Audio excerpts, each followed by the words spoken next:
You're listening to Saturday Morning Media. And now, back to our show. Under the Puppet is made possible by the Saturday Morning Media Patreon patrons who support the show over at patreon.com/Saturday Morning Media. Welcome to Under the Puppet, the show that talks to professional puppeteers about the art and business of puppetry with the sole purpose of helping you up your puppet game. My name is Grandpa Choco, and this is Under the Puppet. This episode of Under the Puppet was recorded live at the Atlanta Marriott Marquis in Atlanta, Georgia, as part of the Dragon Con Puppetry Track on Friday, August 31st, 2018. Hello, everyone, and welcome to Under the Puppet Live. Woo! Here at Dragon Con. Thank you. My name is Grandpa Choco, and Under the Puppet is a monthly podcast that talks to working puppeteers about the art and business of puppetry, and so that hopefully people who listen to it can get some ideas on how things that they can do to try and make a living in the world of puppetry, make tens of dollars in the world at least of puppetry. And the focus of tonight's live show is going to be about making a puppet film, and we have two amazing guests. The first is the creator, puppeteer, and director who works with Heather Henson on Handmade Puppet Dreams. His puppet feature, Yamasong, March of the Hollows, stars the voice talents of Nathan Fillion and Abigail Breslin, among others. Please welcome Sam Koji Hale. Hello, Grant. Hello. And my second guest is a writer and filmmaker who is also producer for Dark Dunes Productions and is the author of the upcoming book, The Lady from the Black Lagoon. Please welcome Mallory O'Mara. Hi. Did I get that right? Yes, you did. I forgot to send you the pronunciation. No, you did. And then I was like, I still would want to hear it, but it's mare like bear, not mere like fear. Mara. Yeah. Yes. Got it. Okay. Well, we're going to be talking about the film that both of you worked on, Yamasong, March of the Hollows, which is actually screening later tonight. Isn't that correct? That's right, at 11:30. Yep. Oh, that was great. Perfect. Yeah. We didn't plan that. At 11:30. Well, Sam, we'll start with you. Yamasong, March of the Hollows started as a short and later became a feature, but I want to talk to you a little bit about creating the world that it exists in. What were your influences for this project? I've got quite a few influences, but as far as the film design and look, I'm a big fan of Hayao Miyazaki's films. So particularly Princess Mononoke, that's one of the influences, and there are elements of Mononoke influencing the story itself. And then Jim Henson's work, Labyrinth and Dark Crystal, particularly Dark Crystal. That's one of the films I remember seeing in the theater live, or even seeing the poster beforehand and saying, I got to see this film. And I was little at the time. And sitting in the theater, and some of those moments still are fresh in my mind as far as, the visceral, raw nature of some of the puppetry that happened, and those are the big ones. I feel like I have three. And then the puppets that I shoot, I try to shoot them in a dynamic and action-packed kind of way. So there's elements of classic comic book action, Yeah, I'm totally blanking on names of people. You're doing great. So yeah. So anyway, it's kind of a mix of that. So Jim Henson, Miyazaki, and classic comic books. Now, when you were developing the short film, did you create this world just for the short film, or is this something you had rolling around in your head for a long time? It started out as a short film idea, and then it grew. It actually grew a lot. Just sitting in the workshop at Kyoto Brothers Productions with my crew and talking about, and wouldn't it be neat if this character had a sister that did blah, blah, blah. And then we'd start jotting on the butcher paper we had taped down on the table. We'd start jotting ideas, and then I'd take pictures of them. And then me and a few of the other artists would work up some more ideas through the course of those couple months when we were building the puppets. But the original idea itself actually started from hearing the music, which is Own Ensemble's music. Own Ensemble's an LA-based band that do a fusion, jazzy, taiko, Asian instrumentation kind of thing. So the music you hear in the original Yamasong was a song that they had written. And then I listened to the music and just with my eyes closed and jotted down notes of things that the music evoked. So the original song evoked this thought of this idea of climbing up a mountain and characters from different worlds trying to get to the top of the mountain to reach a goal of a falling star that came down and hit the top of the mountain. And the funny thing is, talking to the composer afterwards, I didn't know what the song was actually about. It just said track 1. Mm-hmm. And he said, yeah, I wrote this about Mount Shasta, which is the mountain that he grew up near. It's about climbing Mount Shasta. So it was a story about climbing a mountain. So it's perfect. Yeah. Yeah, his message got through to you. Absolutely. What was the decision behind using sort of the bunraku style of puppets for this short? It goes back to 2005, 2006 when I was doing theater work, and so I was doing bunraku style tabletop shows live, and so I did a show, the first show that I produced called Fox Lantern, which was a Japanese. It had the feel of a Japanese folktale, but it was really an anti-war story about an old man who had retired from the military, and then his son went off to fight in a war, and he died. And so the old man meets a fox, and she takes him to the underworld, and he tries to save his son's soul from the underworld and bring him back. And it's all set in like a medieval Japanese kind of environment. And so that was all tabletop. And I thought, if we could do this for theater, and people loved how it came about and how it looked, we could do this for film. So then I started toying with the idea and trying to develop something from that. Yeah, and did you build the puppets for the short? I did. You did yourself? Yeah, I designed and built, and and it's often a team thing, where you have a crew of people. But I was lead designer, and I generally sculpt the heads and hands of the puppets, and then work with a team to build the bodies and costume and all that. Do you have did you study art? Have an art background? Yes, I went to the Academy of Art University in San Francisco, and my background was in fine arts. Although at the time I hadn't really done much sculpture, but it was definitely designing worlds and creatures, because my original goal in art school was to learn book illustration. So it's storytelling, but it was in the format of illustrations for a book. And it was while I was at college that one of my mentors suggested, why don't you get into puppetry? And that's when I started exploring and found the San Francisco Puppet Guild. I know that Heather Henson's Puppet Dreams helped with the production of the short, the original Yamasong short. As someone who works with Heather on this project, can you talk a little bit about what Handmade Puppet Dreams is? Yeah, absolutely. Handmade Puppet Dreams is a project that Heather Henson started over 10 years ago, maybe even 15.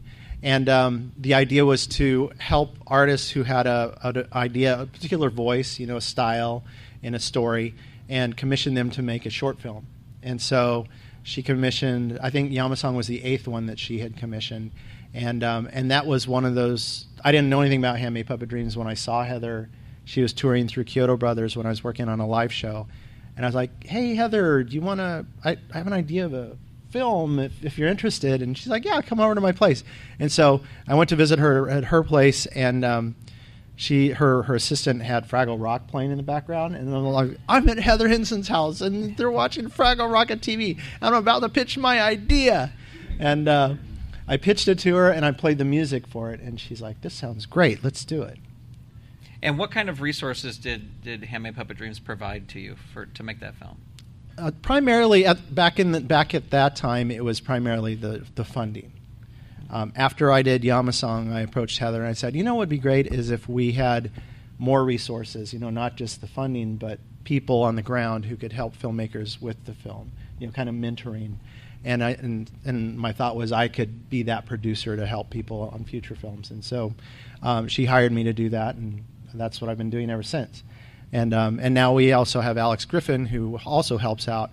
And he brings his technical skills, especially his use of camera and his training as a DP. And he DP'd Yamasong the feature. So the two of us really help to support other filmmakers around the country now when they make their film. Alex, you should wave. Alex is right here. Yeah, Alex is waving. Right He's in the here. audience right there. Now you showed the short and had great success showing it here at DragonCon, right? Yeah, we showed it in 2010, and it won. I didn't realize at the time, but Matthew Foster, the festival director, kept saying, Sam, are you going to be here on Monday when we have the award ceremony? I'd like you to be here, just asking. And then at the award ceremony, we won Best of Category, which was, Best Fantasy Short.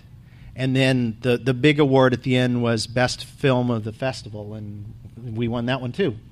So it was great. It was fantastic. So it's wonderful to be back here 8 years later with the feature. Yeah, do you think that people should look at places like DragonCon and other sci-fi conventions? Because I think when you think, I'm going to show my film, you think of like Sundance and film festivals. But do you think for certain types of films and maybe even puppet films that like sci-fi conventions sort of like DragonCon are a good place to show your film? Oh yeah, especially now with Puppetry Track. When Yamasong played here, it was before Puppetry Track started. And so there's almost like an automatic home for puppet films as part of DragonCon. But yeah, when I work with filmmakers after they make their short film, I also advise them on festivals to apply to, and I generally say, don't go for Sundance and all the big ones, because that's a whole nother kind of world that we're talking about, and look for festivals that feel like they're a match for your film, whether it's a puppet film or the particular story.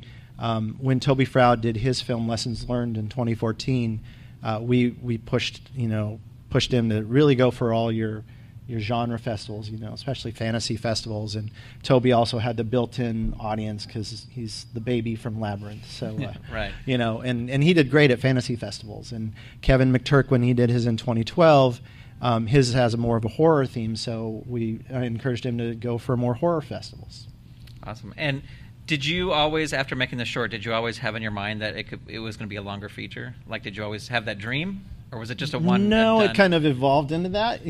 I think it started to kind of hit me as we were building the puppets and seeing other people getting excited about the world and brainstorming ideas and coming up with evolutions, of these seeds.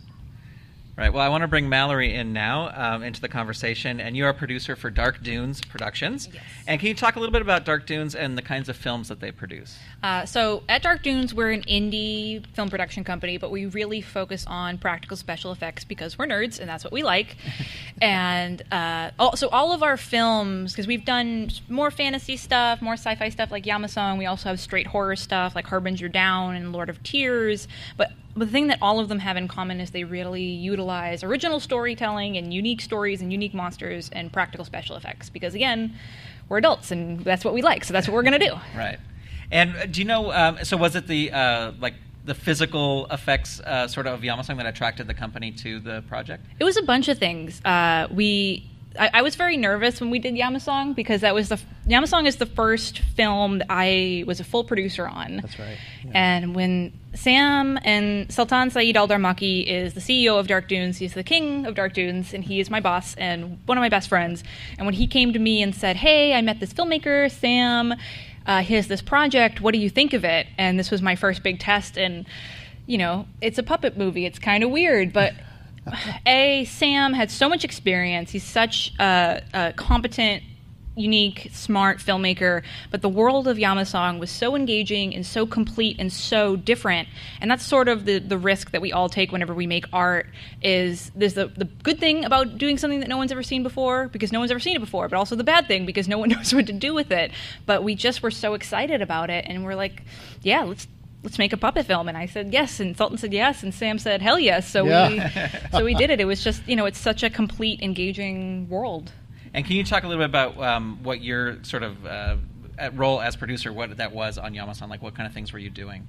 So I work in tandem with another Dark Dunes producer, Adam Coltraro, and him and I sort of make the Voltron of Dark Dunes, where we each do the things that the other one doesn't, and I am much more on the creative side. So in the beginning, I was the one helping develop it. I was helping with the script, helping edit the script, writing voiceover stuff like that, kind of helping guide it, whereas Adam was on the other side, figuring out financial stuff and legal stuff, and then on the back end, me figuring out communication stuff, how to promote it, how to market it, working with that stuff. So I do creative and world things while Adam takes care of financial and legal, and together we form one giant robot. Yeah, excellent. Well, how long did it take to sort of develop this until it was ready to start shooting?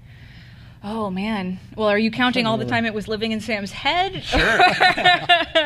Well, after we made the short and then sent it out to festivals, that was 2010.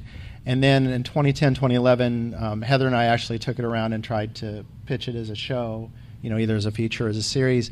And all of the studios that we pitched to had the same answer. This is too artsy. This is too different. This is puppets. We don't know what to do with it.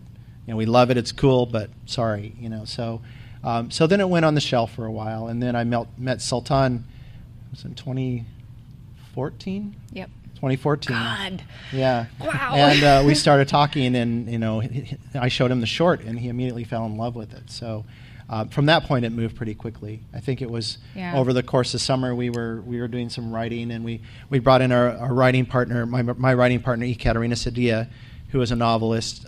She's probably most well known for doing urban fantasy novels, and so I approached her, and she jumped on board and So the three of us, me, Katerina, and Mallory, really did a lot of round robin and writing and rewriting and discussing ideas, and it evolved over the course of that summer, and then we started building in September 2014. I want to back up just a little bit and ask you about, because I think this is something that's common, especially if you're trying to get a project made, is after pitching it around and everyone's like, oh, it's too weird, it's art house, and you put it on the shelf, did you just move on to other projects and just kind of leave it, or were you just like, because I think we all kind of face that as people who are creative and want to get a project made. Keep your weird dreams. Yeah. Keep them. Yeah, I moved on to working. I was hired to be art director on Annoying Orange. I don't know if you remember that show on Cartoon Network. So I was artistic director on that for a season, and then moved on to and I think it was after that experience. There were a few other projects in there too, but I decided I gotta do something else. I really love making Yamasong. I'm going to do another short film with puppets, and that was called Monster of the Sky. And Monster of the Sky I did a Kickstarter for, and that's actually where I met Sultan, because he was my top backer for Monster of the Sky. So I had moved on. I'm like, okay, Yamasong, I love you, but I've got to move on. And then I'm like, I have this new love, Monster of the Sky. And then I meet Sultan, and he goes, you want to make a feature? I'm like, yes, Yamasong. And so I was like, hello, Yamasong again. Right. That's why you keep them, because you never know. That's right. Yeah. That's right. Yeah. How long was the production period for March of the Hollows? Well, that's the thing, is we shot it in kind of an unusual way. We didn't shoot it straight through. We shot over, 8 months, 9 months? Yeah, it was a week at a time, and that's partly because of the voice cast. We would get 2 or 3 voice actors, and then we're like, okay, we got to shoot this. So we were literally shooting, like, say, one half of a conversation when we got one of the actors or 2 of the actors, and then it'd be a month later that we'd shoot the other side of the conversation. It was that kind of situation.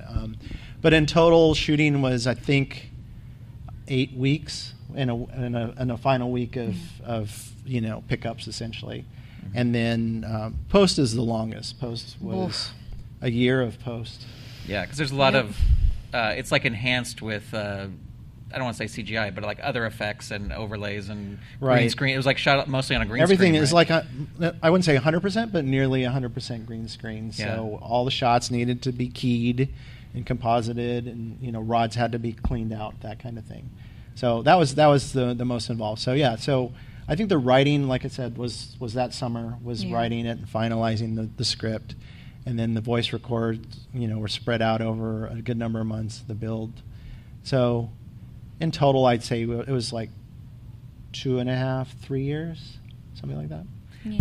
Yeah, and Mallory, what do you say that are the unique challenges of working on a film like this as opposed to just a regular straight horror film or something like that? Well, normally actors don't break. Right. Sometimes. But the good thing is you can't normally throw actors in a box when you're done with them. So yeah, that was the sort of interesting thing for us. So the film that we did before Yamasong was called Kids vs. Monsters, and we had one puppet on there, but we had a lot of practical special effects. We had a lot of suit monsters there.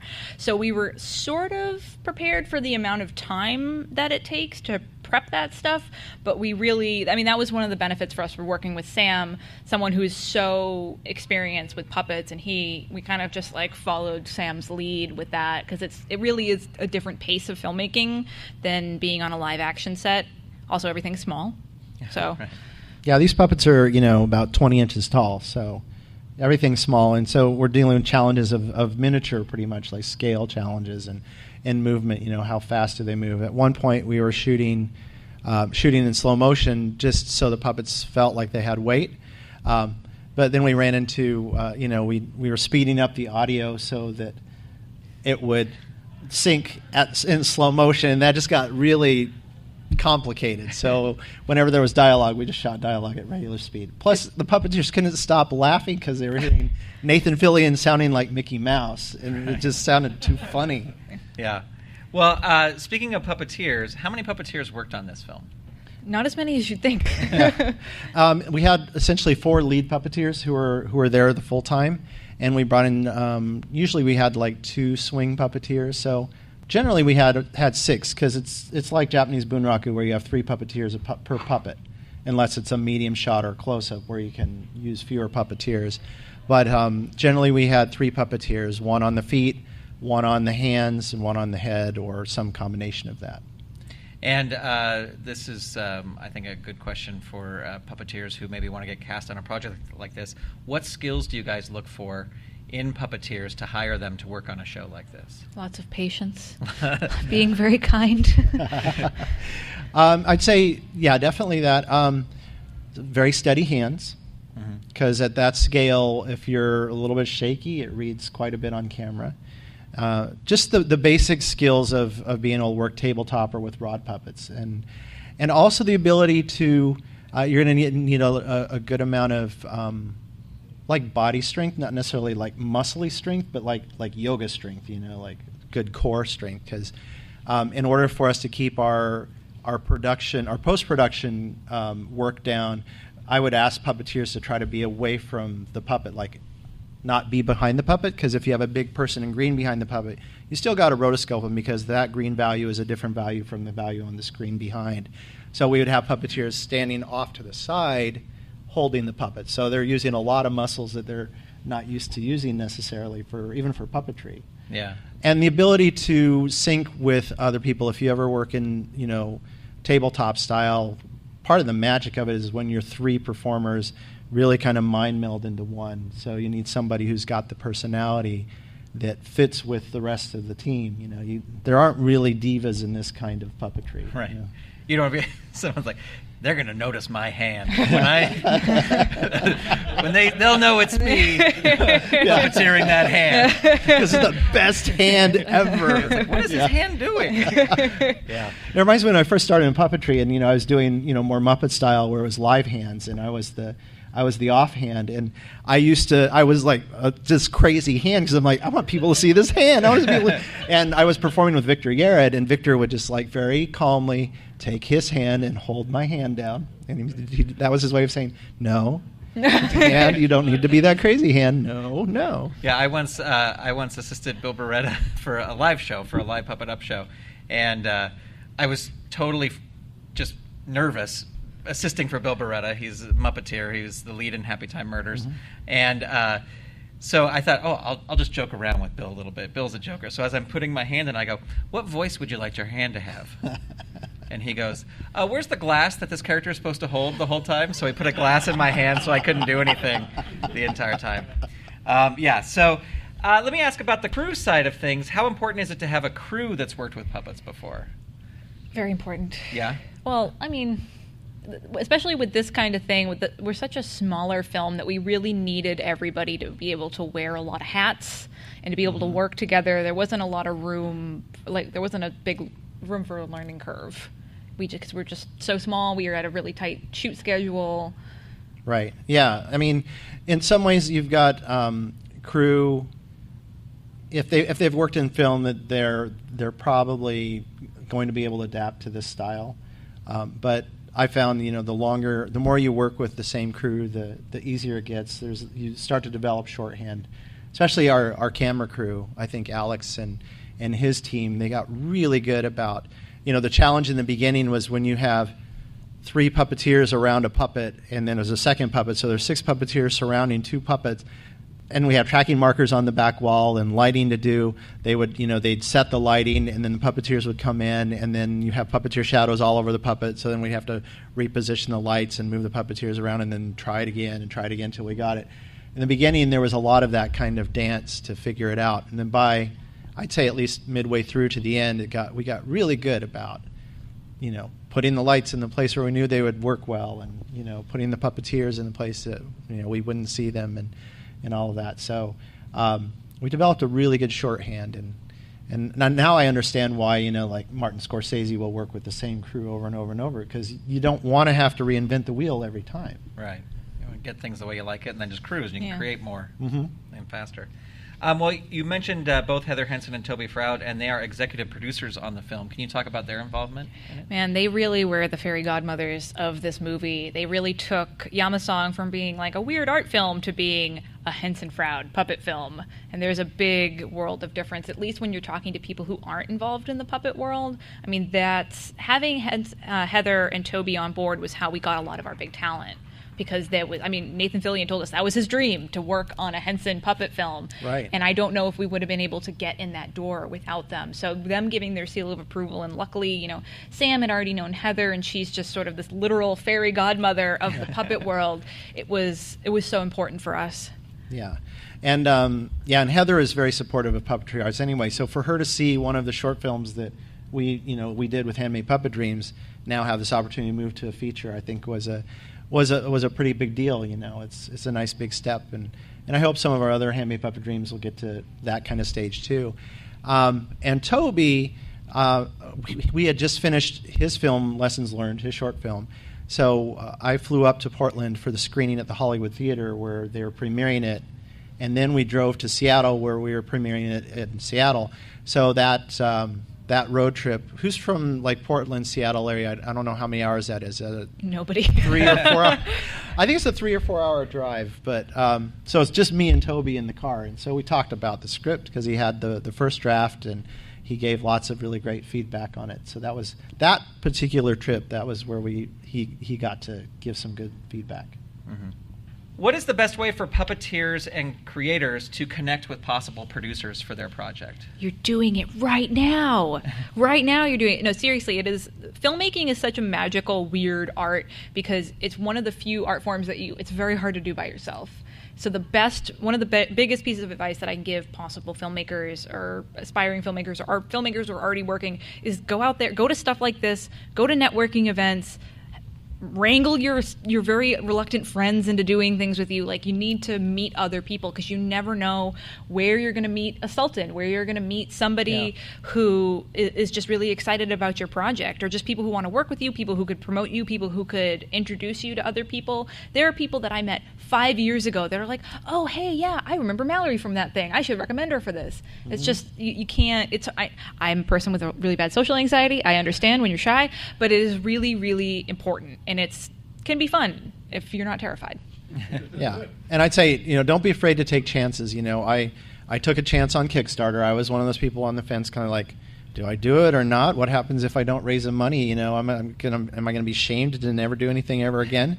And so I did the Kickstarter, and that's how I met Sultan, who was at a point in his life where, in the morning with coffee, he would look through Kickstarter and just fund projects that he liked. And so if I hadn't taking that chance, I never would have met him. Mm-hmm. Same thing with Heather. If I hadn't said, I'm going to pitch this idea for Yamasong to Heather, I took the chance and it paid off. It doesn't always pay off, but, don't be afraid. Actually, most of the time it doesn't pay off. Yeah. You got to get used to it. But you never know. But that one time when it pays off is the time, that you're like, oh, now this leads to something. Yeah. Right. Well, even if folks at home just have like a home video camera, or even like they're using their smartphone to make films and post them up to YouTube, what are some things that, and we're talking puppets here, so puppet filmmakers can do to kind of take their puppet films or their puppet videos to the next level? Remember that weird dream I told you about? Now is the time for that weird dream. I know that it's really difficult, especially when you're just starting out, you're just on social media, and you feel like you're yelling into the void, you don't have a lot of followers. The best thing to do, and really the only thing that you can do long term, is do the things that you love. You can't play to an audience. You can't try to make a specific product to try to sell it because it's kind of like this other thing. Filmmaking, as you guys have just seen, is a long, long game, and the only way that you make it through is by doing something that you love. So that weird thing that you do, maybe you're like, I like making sock puppets out of socks that I found in the dumpster. Like, yes, that sounds weird right now, but if that's what you really love, just like keep doing it. Get on Instagram, get on Twitter, connect with other people. The thing that makes you stand out is the only thing that you have, and that's you. Your unique story. Everybody has a unique story. Even though it seems really weird, Yamasong is kind of weird. That's why we wanted to do it. That's why it's amazing. And now all the time we get people, whenever they see it, film reviews, they're like, I've never seen anything like this. That started out as a weird thing that was in Sam's head. Yeah. So just keep doing that, even though honestly, it might take a while. And some days you're like, no one's seeing this. My film is on YouTube and it has 5 views and 4 of them are my mom. But one person out there might have seen it, and you never know who that person is. And I'd say, find your voice. That's what I encourage, whether it's students I'm teaching sculpture to or other filmmakers, is, find your voice, because it ties into what you're saying. You're doing what you love, and if you find your voice, you're telling the story in the way that you would tell it. If it's that sock puppet in the dumpster, as soon as you said that, I already imagined this story of, literally the story's about a sock climbing out of in a 4 years dumpster. from now, look out for March of the Sock from the dumpster. Feature There's a film. story there, and you can finesse and work it, And every single person in this room would tell Stock in the Dumpster differently. Yeah. Every single one of you would have a different way to do it, and that is your strength. So hold on to that. Yeah, and and I also come, since I'm I have an art background, I'd encourage people to flex their art muscle and make good looking puppets. Sometimes, there is the aesthetic of the ugly puppet doing ugly, wild, crazy things, but I personally gravitate to nice looking puppets. That So, sock is going to have a hat on it. It's going to be so Yeah. handsome. Well, and Mallory, I think also what you said about, just putting stuff out there. It's like, I think a lot of times, and sometimes creators will get into this. Oh, if I put it on YouTube, I have to have these keywords, and my title has to be this long, and like you get more into the technical aspect of it than the creative aspect of it. Until you hear that other thing. Well, there's always that outlier. Like, oh, well, you have to have all these words, except for that one thing that did really well. Like, no, because the market changes all the time. Twitter changes all the time. Instagram changes all the time. I see so many people with, social media marketing strategies, and all of a sudden Facebook changes something, and all of those go out the window. So don't try not to organize your projects around a way to make it marketable, because it's just not going to work. Yeah. Well, Sam, you help other puppeteers produce their films through Handmade Puppet Dreams. How can they get in touch with Handmade Puppet Dreams to explore that as an option for their project? I would say we do have an email address, so you could email the first inquiry kind of thing. That's film@ibexpuppetry.com, and then we can follow up with you from there. What we do generally, we don't do a big public call for submissions like Jim Henson Foundation does for theater, but we have a cycle, and our cycle is yearly, and we start looking at applications around October, November, and then select one or two, a couple films every year to fund. So our cycle kind of is at the end of the year, and then we contact filmmakers in January. And what is I don't know, we're just talking about keywords but like what do you look for in a pitch? What we're really looking for, we don't have a set number of items, but again, that inquiry by email is probably the first step. Like, what are you looking for? And so, generally we're looking for puppeteers, generally speaking, puppeteers who have experience, particularly experience working in film and video, a story, character, world, concepts. If you have finished puppets, great. If you have drawings, great. One filmmaker we're working with this year, Pam Severns, she wrote a script, the full script, and so when we read it, that actually fleshed out a lot in terms of, she sent the video of her live show that she wanted to do as a longer form piece, and then she sent the script, so you could really kind of visualize what it was going to be. So the more you send, that helps to give us an idea of what you're going after, the better. Also, it's helpful to submit budgets, so we have an idea of what your cost is going to be, and because we only fund a certain amount. And what else? Those are the important things. And then, following up by email, I'm always happy to, give a few more bits of advice or whatever. If something's missing from the application, it'd be great if you added this and, give them a few more weeks to do it. Mm-hmm. Well, we'd like to open it up to questions now. If folks have questions, yeah, we have a microphone over here if you want to be on the internet on the podcast. Oh, you want to say An interesting question. Oh, well, and Sam has some awesome Yamasong merchandise. We have T-shirts and we have the original short film on DVD. So we've got a few of each of those. So the more interesting or exciting the question is, or the more unique the question, no pressure. You'll get.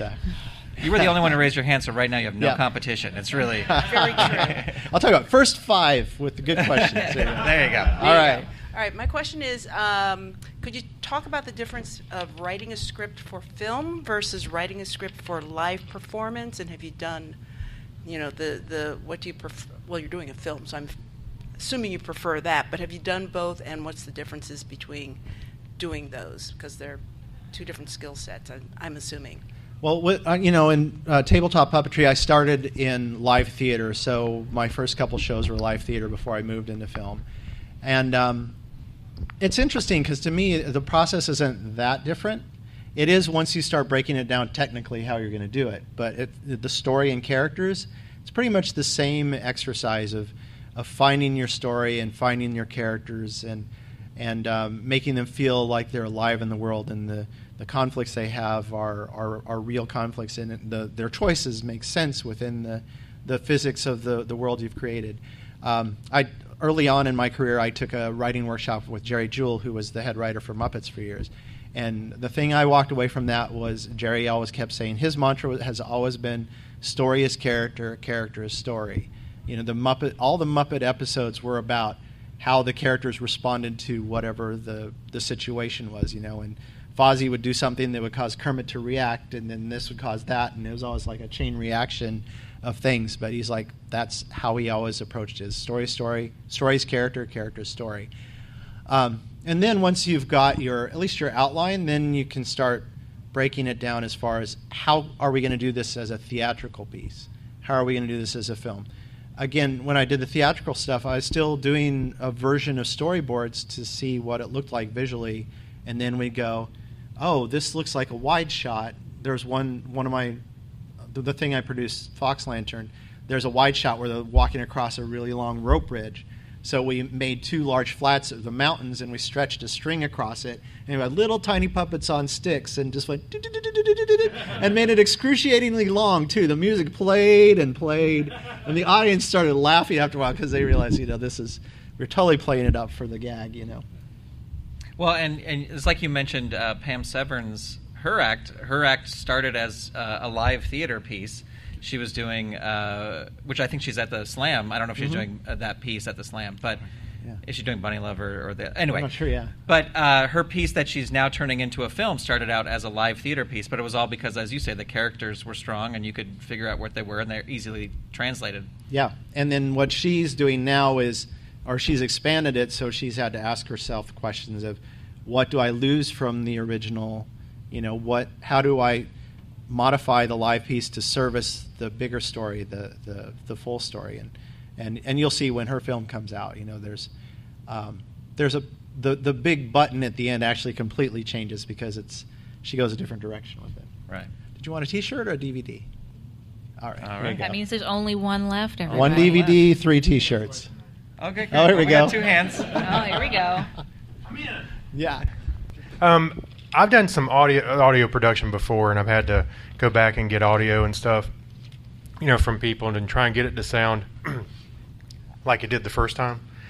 When you're filming something like this and it's taking 8 months, like you said, what are some of the challenges to get back into that mindset, like you can keep things in the same pace or tone as you're going forward and stay motivated for your project? I think one of the, like I was talking about before, at least with staying in your mindset, is that in stamina and that long game of film is that you just love it. Like, we're all passionate about Yamasong. We weren't just doing it just to do it. Like, this came from Sam's head, it's Sam's dream, so it was pretty, in that sense, easy for everyone to kind of slip back into Yamasong mode. And at least for me, whenever, especially at least on the post end, because I wasn't as involved with the shooting, you know, when we were editing, it was a long editing thing. I would listen to the Yamasong music, and that kind of brought me back into the world of Yamasong, and all of a sudden my brain's like, yes, okay, this person's doing that thing, I'm here, I'm ready, I'm excited, I love this, let's go. Over and over and over again for months and months and months, but it really helps.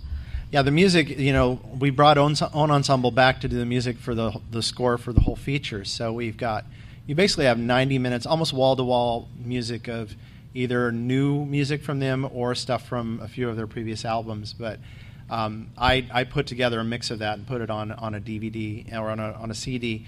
And I hope that's some variation that can be released because it's great music and it really sets the mood. The one other thing I was going to mention is, as far as like the voice talent goes, we got the actors in once. You know, Nathan Fillion was in there for 2 hours. Whoopi Goldberg was in there for 2 hours. So we had to get everything. We weren't going to do any, retakes. So we had to be sure that we got the right performance from them. Did you have them say extra lines? Like, could you just say this random assortment of words that we could possibly piece together? Yeah. Sam is great. Yeah. Yeah, we did have to do a few of those, but generally speaking, our actors came in and pretty much knocked it out of the ballpark. Yeah. Oh man. Yeah. Everyone was great. That's all I have to say. Everyone was fantastic. All right, here we go. So every producer that I know, whether commercial or independent, has that story in the closet. The production almost came to a screeching halt, or they were on the road and they had cockroaches in their luggage. What's your favorite story? Oh boy. I think. With Yamasong or with anything? Anything. We'll take anything. Oh man. Should I? I'm trying to. But one story is kind of. Oh, I don't know if I'm allowed to swear on this podcast. Grant will bleep I it can out. I can drop the audio. During Kids vs. Monsters, we had one day that was, I think it was a 16-hour shoot. We had four actors in full suits. We had 2 cat actors and a goose actor on set. And weirdly in LA, it was raining. Everybody was just so miserable. And the last scene, we had to get this goose to wear this costume. And it was just such a nightmare. And the goose had to get killed by a Sasquatch. And there was this weird mix-up where the director thought the actual goose was going to be fighting the actual monster, or the actor, but everybody else thought it was going to be a prop goose. So when we brought the prop goose out, he was like, "What? What about what? That's not no, we can't fight a fake goose. We need a real scene where the goose is really fighting him." And it was this big fight, and we're all so tired and wet, and everyone's exhausted and had been wearing in makeup for hours and hours, and just this like epic fight to try to get it so we could fight this fake goose in the costume instead of the real goose in the costume. And it was like one of those moments where like we're all about to murder each other, but we didn't. We all survived. The ASPCA says that no geese were harmed. No geese have ever been harmed in a Dark Toons production. We only killed the fake goose. I can't top that one. Although we did get the real goose to wear the costume. He That's wore a little great. sash, and it was very dashing. You had to bump his pay, right? He needed Oh yeah, he was on costume overtime. He was such a Yeah. diva. bump. All right, you have a Divas. question? Come on up. Yeah. When you have a very ambitious script, when do you start worrying about how are we really going to do this? Well, I think, actually, it was funny. Sam and I were actually having this conversation Yeah. earlier. Both of us are writers, but we also are both producers, and it's basically impossible, and much to the chagrin of everybody that I write with, I can't ever take my producer hat off. So even when I'm just doing a script for the heck of it, I'm always in the back of my brain thinking, how can we do this? And there was a lot of times especially during Yamasong, because Sam and I are both producers, but Ekaterina is not, so she would write a scene, and Sam and I would be like, no, it's too many volcanoes. We only have a budget for one volcano. So I always kind of think about that. And I don't do it, I really think that there's a balance. You can't let it inhibit your creativity, but I think there is a balance that you can strike where you're like, well, going back, I probably wouldn't have had that goose wear a costume. It could have been easier, so that you just sort of, just, I don't want to say curb yourself, but you just write smartly. Yeah, and I think it's also a question of experience, hopefully, that as you're writing something that fits that budget level. You're not writing the $50 million movie when you only have $2 million, but or the the $10,000 movie that is written, or you write a $100,000 movie and you only have 10,000. I mean, some of that is you learn as you go. You learn from experience, and sometimes you crash and burn because it's too ambitious. And I've dealt with that before, but fortunately with Yamasong, I think we kept it pretty lean, all things considered. It's what you're going to see tonight is, I think, a great indie film on an indie budget that didn't go too far off the rails at any point. I think the most key thing is never ever have a particular plot point be contingent on something that's extremely expensive. You can never have a scene where you're like, I need 5 elephants for this, or the scene's not going to work.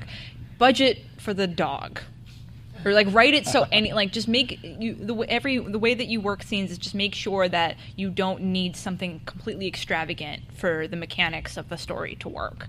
And then that way, if you get the crazy budget, you can have the 5 elephants. But if you don't, you don't have to completely rework everything to make it for one elephant.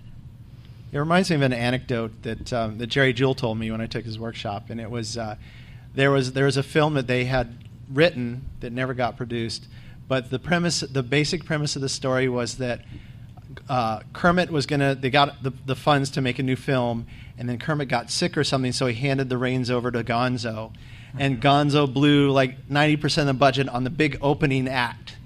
And then they had to, you saw through the course of the story how they had to keep cutting the budget, and everything got cheaper and cheaper and cheaper, and they kept redressing the same street corner over and over and over because Gonzo blew most of the money in that big opening act.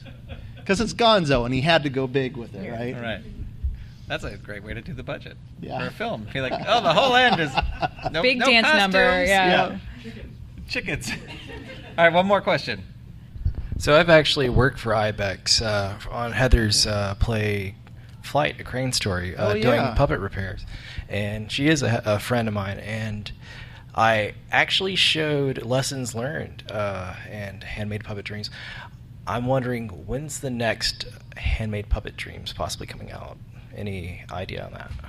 Well, so right now we're working on 3 films. And so ideally, by early next year, we'll have 3 new films. And as far as our remixed albums, Alex and I have talked about variations of what to do with the next bunch. We might do a kind of a best of, because we've made, 7 collections now? We have 7 collections of films. Yeah. So, and 2 family, so 9 collections. And so I think we're at a point where, especially the early ones, we haven't seen and haven't played in a while, so we might bring some of the earlier ones, like the best of, and then package that together with some of our new films. Cool. I'm actually a puppet builder and writer, and we'll be doing films in the next year or so, and possibly stop motion. That site was film@ibex.com? Yes. Let me caution, though, we generally don't fund stop-motion films. But live puppet films, that's our thing. If it has a stop-motion part to it, like Yamasong even has a stop-motion character. So. I mainly do that kind. Yeah, I mean, pitch it. Let's see where it goes. Cool. You accept collected films as well for our collections.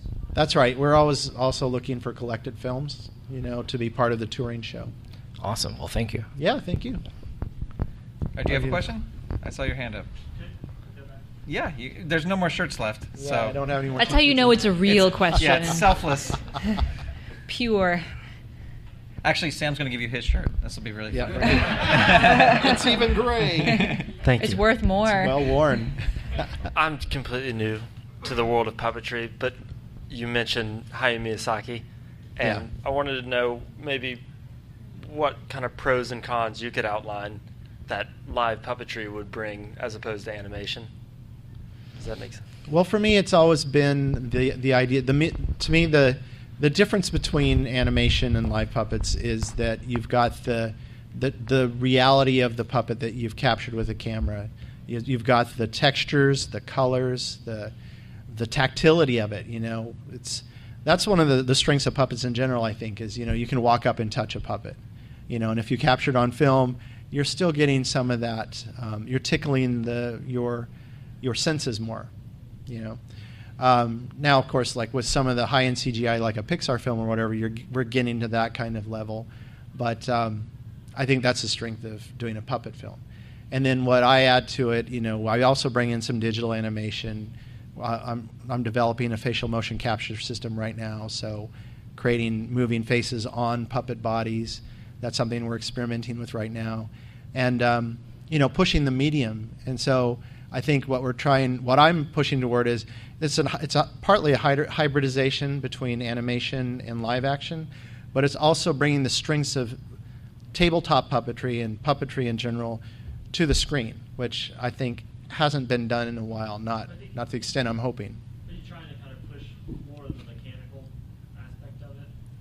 Not necessarily mechanical. I mean, there are, like in the story in Yamasong, there are mechanical characters, so there's that aspect that they're puppets and they're mechanical, so there's already that element of that.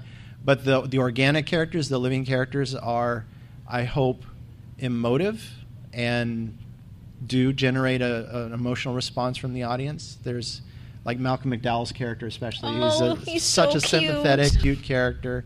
But he's like the most conflicted character in the story, and I hope when people see that, they'll think the same thing. They'll be like, oh wow, I really felt for his character because he was torn between two different He's so sides. cool. Yeah. I'm obviously biased. But the visceral quality of the action, in Yamasong we've got fight scenes, and there's a big fight scene. It's 10 or 12 minutes long, and you see like a lot of the characters in battle, and they're flying through the air and doing some very dynamic stuff that you might be more used to seeing in a live action martial arts film. So that hasn't been seen in a puppet world in a while, not in the West anyway. Basically, puppets are really cool. That's the biggest pro. They're cool.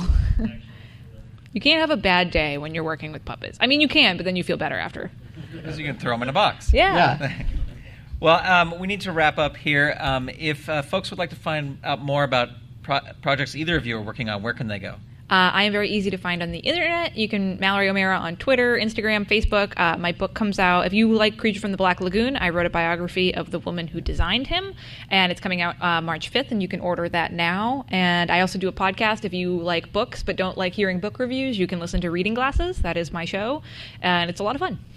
And you can follow Yamasong on Facebook. I think it's called Yamasong Official. Yes, we will accept no substitutes. Yeah, and then I'm on Instagram at Sam Koji Hale, so you can find me there. Well, Sam, Mallory, thank you so much for being on this episode of Under the Puppet. We appreciate it. Thanks for having us. Grant. Thank you all. This was so fun. Yeah. Thank you. Thank you, Dragon Con. Yay. My thanks to Sam Koji Hale and Mallory O'Meara for being on the show. Find out more about Yamasong March of the Hollows at darkdunesproductions.com. I'll have a link to that as well as a few other things in the show notes for this episode number 22, over at underthepuppet.com. I'd also like to thank Bo Brown and his staff at the Dragon Con Puppetry Track for making this recording possible.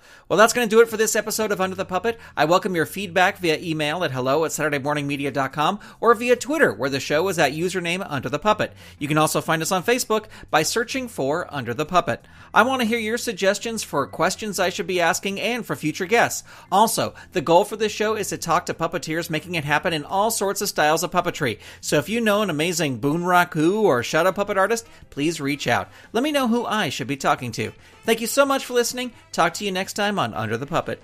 Music for this episode by Dan Ring, and this episode was edited by Steven Staver. This show is a production of Saturday Morning Media and made possible by the Saturday Morning Media Patreon patrons who've gone to patreon.com/Saturday Morning Media and set up a monthly pledge for as little as $1 a month. Huge thanks to Shay Stewart, Myrn Lafferty, Jeff Peterson, Dale Gadania, Steven Staver, Jackie Klimo, Melissa Crawford, Dave Slusher of the Evil Genius Chronicles, Mike Coughlin, Dorothy Pachoco, John D., Kathy Crawford, Brian Greer, Carrie Whitney, Chuck Tomasi from the Technorama podcast, Chris Foster, Stephen Ing, Clinton of ComedyForecast.com, Vicky DeVries, Mike Wabshall, Twitter user Butts and Gear, aka Wildcat, Eve Cunning, Mike Hamilton, Gaston Moreno, Reed Loveland, Ivan Asquith, Vanessa Whitney, Peggy Etra, Kristen Hogan of Squid Friends, David Akers, Zoe Palladino, Ellen Multari, Christopher Harris, Rachel Jackson of Vox Fabuli Puppets, Carolyn Weisner, John Petty, Rachel Hansen, Darcy Prevost, Fernando Torres, Perlicue Magic, Ron McAdams, Jason Domer, Lee Barrett, Casino Skunk, The Misty Minute, Peter Capesser, Night Gig Studios, Joelle Rechtfertig, Adrian Rose Leonard, Earth to John Francis, RJ, Ginger J. Fitz, Megapodtastic, Paul Brunel, Jamie Hitchcock, Catherine Hannaford, Alan Gratz, Rachel Gibbous, John R. Donald, Jude Major, Miss Maudie and her buddies, Molly Smith, Phil Goodman, Emma Buntrock Muller, Jennifer Ballier, Nate Beagle, David Packman, and the Trivia Puppet Company. If you'd like to support this show and the other fun content from Saturday Morning Media, become a patron. Head on over to patreon.com/Saturday Morning Media and set up your monthly pledge today. You can also tell a friend about the show or leave the show a review on Apple Podcasts, Spotify, Google Play, or wherever you get your podcasts. Thank you so much for listening. This show is copyright 2018 Saturday Morning Media, Grant Bachogo, executive producer, all rights reserved. www.SaturdayMorningMedia.com. You've been listening to Saturday Morning Media. Stay tuned. We'll be right back.